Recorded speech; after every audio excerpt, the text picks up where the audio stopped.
I have argued all this much before the election, and I was of the opinion from day one that Pragya Thakur and others have just been framed in these cases.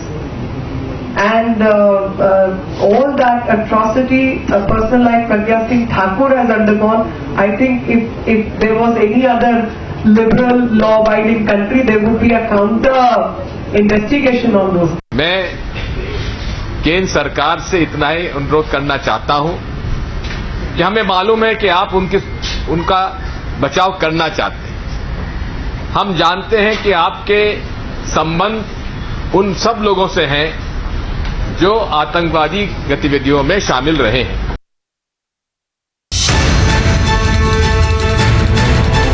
जिनके बारे में ऐसे सबूत हों, पुख्ता सबूत, उस सबूत वाले को मार दिया जाए, सबूत कलेक्ट करने वाले को मार दिया जाए, मुजरिम बनाने वाले को मार दिया जाए और मुजरिम को क्लीन चिट दे दी जाए।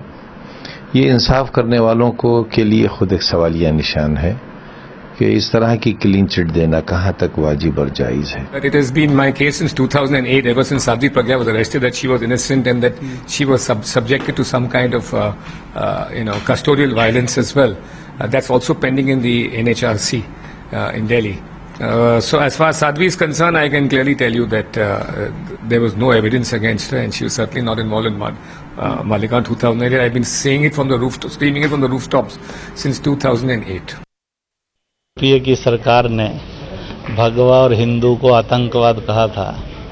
भगवा को और हिंदू को आतंकी कहना इससे बड़ा पाप अपराध नहीं है, अन्याय नहीं है, अमानवीय है। क्योंकि भगवा जो है ये दुनिया को रोशनी देता है और हिंदू दुनिया का सबसे सहनशील जीवन शैली है। और इसलिए उस समय की सरकार ने यह एक राजनीतिक षड्यंत्र रचा। पहले उसको मुसलमान दिखाई दिए, उनको जेल में डालने का धंधा किया। फिर बाद में मुसलमान निर्दोष ध्यान में आए तो उन्होंने देशभक्त हिंदुओं पर कीचड़ उछालने का कोशिश की। तो ये सोचे समझा miss use of the agencies था उस समय की कांग्रेस लेड यूपीए सरकार का। और आज और बीच में भी रिपोर्ट्स आने पर यह सिद्ध हो गया कि ये कॉन्स्पिरेसी थी। मैं इसलिए कॉन्स्पिरेसीज को कहता हूं कि एएनआई ने अभी तो ये क्लीन चिट दी है, परंतु जब कांग्रेस की ही सरकार थी उस समय जो उन्होंने चार्जशीट सारी की सारी दाखिल की तो उन सब में शोर मचाया था मेरे नाम का, परंतु किसी भी चार्जशीट में मेरा नाम नहीं था।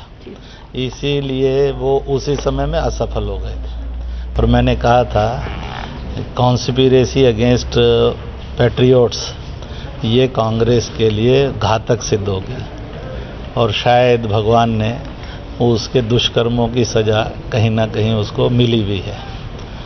तो आज वही जांच एजेंसी ने जो सच और सही था वो सामने रख दिया। मुझे लगता है कि आगे और सच और सही सामने आएगा। It was an planned conspiracy to defame the patriots and to defame the RSS family.